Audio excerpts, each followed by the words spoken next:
नवीन ब्लॉगमध्ये तुमचं स्वागत आहे. आणि आता मी बनवणार आहे, आज मी किचनमध्ये शेवग्याच्या शेंगा तुम्हाला बनवून दाखवणार आहे. तर चला तर आपण बनवूया. शेवग्याच्या शेंगाची भाजी करतोय आपण आज. शेवग्याच्या शेंगाला थोडंसं ग्लासभर पाणी टाकायचं आणि ह्या शेंगा ज्या आहेत मी कट करून घेतलेल्या आहेत आणि त्याच्यामध्ये आता मी ह्या पाण्यामध्ये सोडते. थोडा वेळ त्यांना बॉईल होऊन द्यायचं. मी मातीच्या भांड्यामध्ये शक्यतो जास्त भाज्या वगैरे बनवते, कारण मला मातीच्या भांड्यात मला फार आवडते. आणि याच्यामध्ये आपण थोडंसं शेंगा नमक टाकून देऊ आणि थोडं वेळ 15 मिनिट तेल काढून देऊ.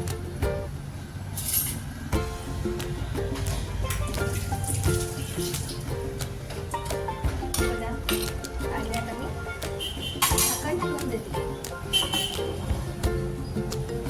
हे बघा, आपल्या शेवग्याच्या शेंगा आता शिजलेल्या आहेत, तर त्या आता आपण काढून घेऊ. हे बघा, छान शिजले. आणि शेवग्याच्या शेंगा तयार करण्यासाठी आपल्याला लागणार आहे तेल, लागणार आहे, नंतर हे लागणार सेंधा नमक, लाल तिखट, हळद, अद्रक लसूण. हे अद्रक लसूणची मी पेस्ट बनवून घेणार आहे. धनिया, जिरा, मोहरी, नंतर जिरा पावडर आणि धनी पावडर घेतले. 2 कांदे मीडियम साईजचे, 2 टोमॅटो, धनिया मी तुम्हाला सांगितलेलंच आहे, आणि गरम मसाला, हा कांदा लसूण गरम मसाला आहे. आणि आता आपण सुरुवात करू. ते बारीक करण्यासाठी, प्युरी करण्यासाठी मी मिक्सरच्या भांड्यामध्ये ट्रान्सफर करते. आणि त्याच्यानंतर मी आता कांद्याचे पण काप करून घेते. असे थोडेसे, जास्त काही छोटे करत बसायचं नाही, असे मोठे मोठे जाडसर जरी काप केले तरी त्याची प्युरी करायला काही प्रॉब्लेम नाही.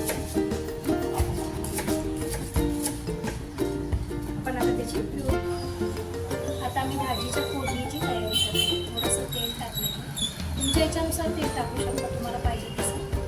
मी शक्यतो कमी तेल करते. तर त्याच्यामध्ये आता जाईल जिरा आणि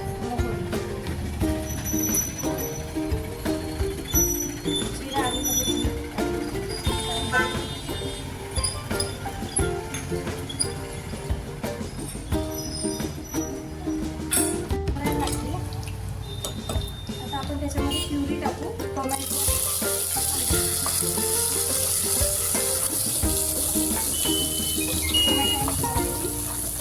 प्युरी टाकली आणि त्या थोडंसं हलवून घ्यायचं, हलवत राहायचं.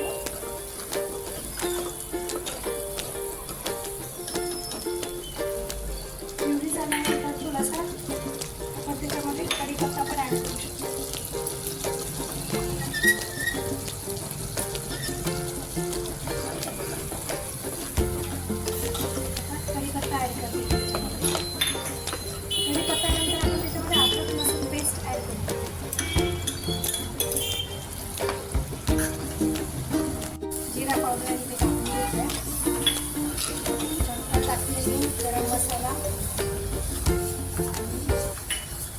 गरम मसाला नंतर मी टाकलेला लाल तिखट हे तुमच्या आवडीनुसार. मी 2 चमचे घेतलेले बेडगी मिरचीचं लाल तिखट टाकलं. आणि आता मी त्यात टाकते थोडंसं नमक आपल्या स्वादानुसार, जसं तुम्हाला चालेल. कारण मी याच्यामध्ये थोडंसं नमक टाकलेलं आहे, मीठ टाकलेलं आहे, त्यामुळे थोडंसं कमीच टाकलेलं. शेवटपर्यंत आपण मीठ टाकलेलं असल्यामुळे आपण याच्यामध्ये मीठ हे टाकून टाकायचं. तर याच्यासाठी थोडं काय करायचं, पाणी ॲड करायचं, गरम पाणी. गरम पाणी टाकलं म्हणजे आपण टेस्ट करून घेत नाही. आणि याला तेल सुटेपर्यंत याला चांगलं छान परतून घ्यायचं. भाजीचं चव ही फक्त फोडणीमध्ये असते. आपण फोडणी देताना जर केली पाहिजे, कारण तो मसाला सगळा चांगला परतू द्यायचा आणि त्याच्यानंतरच फोडणी टाकायची. तेल सुटेपर्यंत आपण त्याच्यामध्ये पाणी थोडं टाकून घेतायचं आणि त्याला छान परतू द्यायचं मसाल्याला. गरम पाणी थोडं टाकत द्यायचं.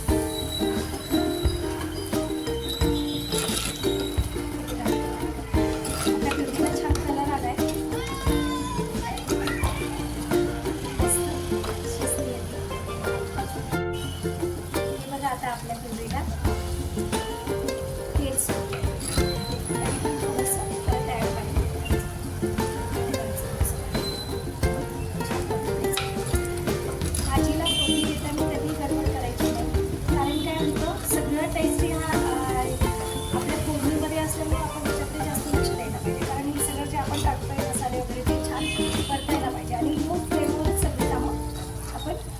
करायची.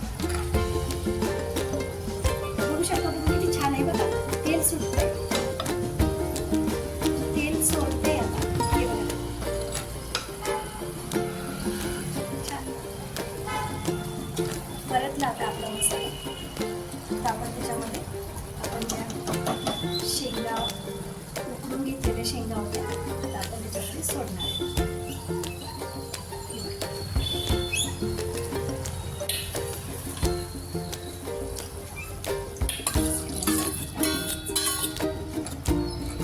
आता आम्ही दोघांचीच भाजी बनवलेली.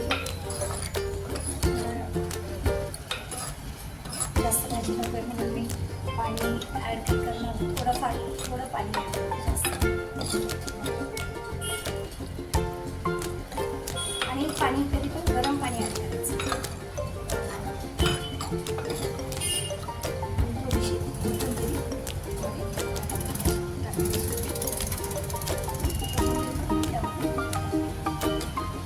छान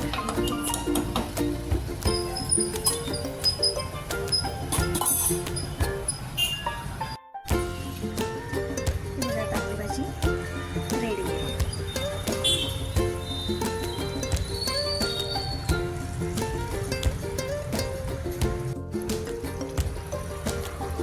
भाजी कशी बनली आहे. भाजी आता आपली रेडी. शेवग्याची भाजी आपली आता खाण्यासाठी रेडी आहे. चला तर मग आपण आता कशी टेस्ट झाली ते बघूया. तुम्ही ज्वारीच्या भाकरी किंवा पोळीसोबत पण त्याला खाऊ शकता. थँक्यू.